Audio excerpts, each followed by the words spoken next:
Hi friends, അപ്പോൾ എല്ലാവർക്കും നമ്മുടെ പുതിയ വീഡിയോയിലേക്ക് സ്വാഗതം. അപ്പം ഞാൻ ഇന്ന് അമ്പലത്തിൽ പോവാട്ടോ. അപ്പം നമുക്കൊരു ഗെറ്റ് റെഡി വീഡിയോ ചെയ്താലും തോന്നി. ആദ്യമായിട്ടാണ് കേട്ടോ വീഡിയോ ചെയ്യുന്നത്. എന്തെങ്കിലും മിസ്റ്റേക്ക് ഉണ്ടെങ്കിൽ ക്ഷമിക്കുക. അപ്പം ഞാൻ എന്താ ഈ സെറ്റ് മുണ്ട് എടുത്തിട്ടാണ് അമ്പലത്തിൽ പോകുന്നത്. അപ്പോൾ നമുക്ക് സെറ്റ് മുണ്ട് പോയി എടുത്തിട്ട് വരാം കേട്ടോ. അപ്പം ഞാൻ എന്താ സെറ്റ് മുണ്ടൊക്കെ എടുത്ത് വന്ന് റെഡി ആയിട്ടുണ്ട്. വലിയ പെർഫെക്റ്റ് ആയിട്ടൊന്നും ഉണ്ടാവില്ല, എന്നെക്കൊണ്ട് പറ്റുന്ന രീതിയിൽ ചെറുതായിട്ടൊക്കെ എടുത്തു. ഇപ്പോൾ കുറേ ആയി സെറ്റ് മുണ്ടൊക്കെ എടുത്തിട്ട് ഇടാം. അപ്പം ഞാൻ ആദ്യം ഈ നിവിയൻ്റെ ഈ മോയ്സ്ചറൈസറാണ് യൂസ് ചെയ്യുന്നത്. ഇത് നന്നായിട്ട് നമ്മുടെ ഫേസ് ആയാലും ബോഡി ആയാലും ഒക്കെ ഹൈഡ്രേറ്റ് ആക്കി വെക്കുന്ന ഒരു അടിപൊളിയായിട്ടുള്ള ഒരു മോയ്സ്ചറൈസറാണ് കേട്ടോ. ഇതാണ് ഇപ്പം ഞാൻ കുറച്ച് കാലമായിട്ട് ഇപ്പം തന്നെയാണ് യൂസ് ചെയ്തുകൊണ്ടിരിക്കുന്നത്. അപ്പോൾ ഇതാ കണ്ടോ, ഞാൻ നന്നായിട്ട് അപ്ലൈ ചെയ്തിട്ടുണ്ട്. നമ്മുടെ മുഖത്തൊക്കെ നല്ല സുഖം കിട്ടും. എനിക്ക് വേറെ ഏത് ക്രീം യൂസ് ചെയ്താലും ഇത്ര ഒരു പെർഫെക്ഷൻ കിട്ടാറില്ല. അപ്പോൾ അതാ അതിന് ശേഷം ഞാൻ ഈ ഫൗണ്ടേഷൻ കേട്ടോ, എൻബോവിൻ്റെ ഈ ഫൗണ്ടേഷനും പിന്നെ നമ്മുടെ ഇവരുടെ തന്നെ പ്രൊഡക്റ്റ് ആയിട്ടുള്ള ഒരു സ്റ്റോപ്പ് ക്രീം ഉണ്ട്. അത് രണ്ടാണ് ഇപ്പോൾ എൻ്റെ മേക്കപ്പ് പ്രൊഡക്ട്സ് എന്ന് പറയാൻ എനിക്ക് ആകെ കൊണ്ടുനടക്കാനുള്ളത് കേട്ടോ.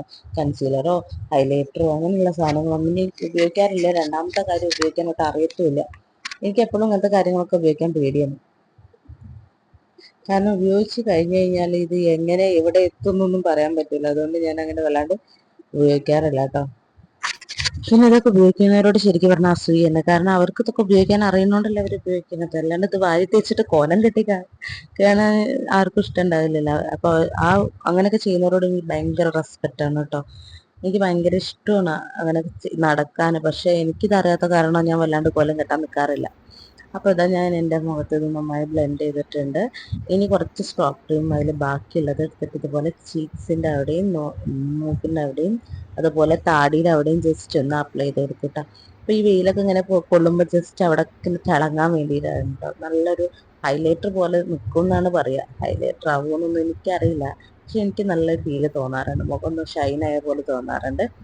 അപ്പോൾ നമ്മളെ മേക്കപ്പ് പ്രൊഡക്ട്സുകളൊക്കെ യൂസ് ചെയ്ത് കഴിഞ്ഞു. ഇനി എനിക്ക് വേണ്ടത് കുറച്ച് കണ്ണൊന്ന് എഴുതാനുണ്ട്. കണ്ണ് എഴുതുക എന്ന് പറയുന്നതാണ് എനിക്ക് ഏറ്റവും കൂടുതൽ കോൺഫിഡൻസ് തരുന്ന സാധനം. കാരണം എൻ്റെ കണ്ണെന്ന് പറയുന്നത് ചെറിയ കണ്ണ്. കണ്ണ് എഴുതി കഴിഞ്ഞാൽ എനിക്ക് നല്ലൊരു ഫീല് കിട്ടും കേട്ടോ. എനിക്ക് സ്വയം തോന്നുന്നതാണ്. ഒക്കെ നമ്മളെ സ്വന്തം ഇഷ്ടത്തിന് വേണ്ടിയിട്ടല്ലേ ചെയ്യുക. നമുക്കൊരു കോൺഫിഡൻസ് കിട്ടാനല്ലേ. അപ്പം ഞാൻ കണ്ണൊക്കെ എഴുതിയിട്ട് വന്നിട്ട് എൻ്റെ ഞാൻ പിന്നെ കാജലൊന്നും ഇട്ട് കൊടുക്കുന്നുണ്ട് കണ്ണിൻ്റെ അടിയിൽ. ഇതുപോലെ ഒന്ന് കൊടുക്കുന്നുണ്ട്. പിന്നെ കാജലൊക്കെ ഇട്ട് കഴിഞ്ഞാൽ പെട്ടെന്ന് എൻ്റെ മുഖത്ത് വേഗം വ്യത്യാസം തോന്നുന്നുണ്ട്. കുറച്ച് കഴിഞ്ഞ് എൻ്റെ കണ്ണിൻ്റെ അവിടെയൊക്കെ കറക്കാൻ തോന്നും. അങ്ങനെ ഒരു പ്രശ്നമുണ്ട് എനിക്ക്. അത് കഴിഞ്ഞപ്പോൾ ഇതാ ലിപ്സ്റ്റിക് ഇട്ട് കൊടുത്തിട്ടുണ്ട്. അതൊക്കെ ലൈറ്റായിട്ട് മാത്രമേ ഞാൻ യൂസ് ചെയ്യാറുള്ളൂ. ലിപ്സ്റ്റിക് ഒന്നും അധികം യൂസ് ചെയ്യാറില്ല. പിന്നെ എല്ലാം കഴിഞ്ഞിട്ട് നമ്മുടെ മേക്കപ്പ് ഒക്കെ സെറ്റ് ആകാൻ വേണ്ടി ഇതാ സെബാമഡിൻ്റെ ഈ പൗഡർ ഉണ്ടല്ലോ, ഇതാണ് ഇപ്പോൾ ഞാൻ കുറേ ആയിട്ട് ഉപയോഗിക്കുന്നത്. കാരണം വേറെ ഒന്നുമില്ല, മക്കൾക്ക് കൊടുന്ന പൗഡർ അവിടെ ഇരിക്കുന്നതുകൊണ്ട് ഇപ്പോൾ തന്നെയാണ് ഉപയോഗിക്കാറ്. പിന്നെ ഇതാകുമ്പോൾ ഭയങ്കര കുട്ടികളുടെ രീതിയിലുള്ളതല്ലേ, മൈൽഡാണല്ലോ. അപ്പോൾ അതാണ് ഉപയോഗിക്കാറ്. അത് കഴിഞ്ഞിട്ടായി കമ്മൽ കണ്ടോ, അത് ഞാൻ മീഷോന്ന് മേടിച്ചിട്ടുള്ള കമ്മലാണ് കേട്ടോ. ഒരു നെക്ലേസിൻ്റെ സെറ്റിലുണ്ടായിരുന്ന കമ്മലാണ്. നല്ല ഭംഗിയാണ്. ട്രഡീഷണൽ വെയറിലേക്കൊക്കെ യൂസ് ചെയ്യാൻ പറ്റിയിട്ടുള്ള അടിപൊളി സെറ്റാണ് കേട്ടോ. അപ്പോൾ കമ്മലൊക്കെ ഇട്ട് കഴിഞ്ഞു. പിന്നെ ഞാൻ ഒരു പൊട്ട് ഇടാനുണ്ട്. നമ്മൾ മേക്കപ്പ് ഫുള്ളാവണമെങ്കിൽ ജസ്റ്റ് ഒരു പൊട്ടിടണം. അപ്പം ഞാനൊരു പൊട്ടിടുന്നത്, എൻ്റെ പൊട്ടിൻ്റെ കോലം നിങ്ങൾ കണ്ടിട്ടുണ്ടെങ്കിൽ നിങ്ങൾക്ക് ഞെട്ടും മക്കളെ, ഞെട്ടും. കാരണം എന്താണെന്ന് വെച്ചിട്ടുണ്ടെങ്കിൽ ഈ പൊട്ടിൻ്റെ വലിപ്പം കണ്ടോ, ലോകത്തിൽ എവിടെ നിന്നാണ് ഇത്ര ചെറിയ പൊട്ട് കിട്ടുക, അവിടെ പോയി ഞാൻ തപ്പിയെടുത്ത് കൊണ്ടുവന്ന പൊട്ടാണ്. അപ്പം അത് കഴിഞ്ഞ് ഇതാ മുടിയൊക്കെ കെട്ടിയിട്ടുണ്ട്. മുടി പിന്നെ വല്ലാണ്ടൊന്നും വാരി കെട്ടാൻ മാത്രം മുടി ഇല്ലാത്തതുകൊണ്ട് പിന്നെ കുഴപ്പമില്ല. കാരണം മുടി നന്നായി പൊഴിയുന്നത് കൊണ്ട് തന്നെ തലയിലെ രോമങ്ങളൊക്കെ ഇങ്ങനെ പോയിക്കൊണ്ടിരിക്കുകയാണ്. അപ്പോൾ പിന്നെ പോരാത്തതിനാണെങ്കിൽ ഇന്നാണെങ്കിൽ എണ്ണ തേച്ചിട്ട് കുളിച്ച കാരണം മുടി നന്നായി ഒട്ടിയിട്ടാണ് ഇരിക്കുന്നത് മുഖത്ത്. അപ്പം ഞാനതൊന്ന് ജസ്റ്റ് വാരി കെട്ടിയൊരു ക്രാബ് കുത്തിക്കൊടുക്കും. അതാണ് എൻ്റെ മുടി കെട്ടുന്നത്. ഹെയർ സ്റ്റൈലിംഗ് ഒക്കെ അത്രയേ അറിയുള്ളൂ. നിങ്ങൾക്ക് ആർക്കെങ്കിലും ഈ പ്രത്യേകത ഉണ്ട്? എവിടെ പോയാലും ഒരുങ്ങിയാൽ ഏത് ഡ്രസ്സ് ഇട്ടാലും അവസാനം ഒരുങ്ങി വരുമ്പോൾ ഒരേ ഹെയർ സ്റ്റൈലിട്ട് പോകുന്ന ആളാണ് നിങ്ങൾ. ഞാൻ അങ്ങനെ ഒരു വ്യക്തിയാണ് മക്കളെ, ഞാൻ അങ്ങനെ ഒരു വ്യക്തിയാണ്.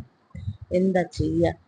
എങ്ങനെയായാലും എനിക്ക് അവസാനം കോൺഫിഡൻസ് ഇട്ട് ഞാൻ എന്നും കെട്ടുന്ന രീതിയിൽ കെട്ടിയാൽ മാത്രം. പല രീതിയിലും പല രൂപത്തിലും ഞാൻ യൂട്യൂബ് അതും നോക്കിയൊക്കെ സെർച്ച് ചെയ്തിട്ടുണ്ട്. പിന്നെ ഇതാ ഞാൻ വള ഇട്ട് കൊടുത്തിട്ടുണ്ട്. പിന്നെ അപ്പോൾ ഇതൊക്കെ കഴിഞ്ഞ് ഒരുങ്ങി റെഡിയായി.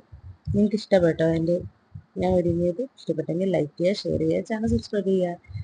അപ്പോൾ ഇത്രേ ഉള്ളൂ. Tata bye bye.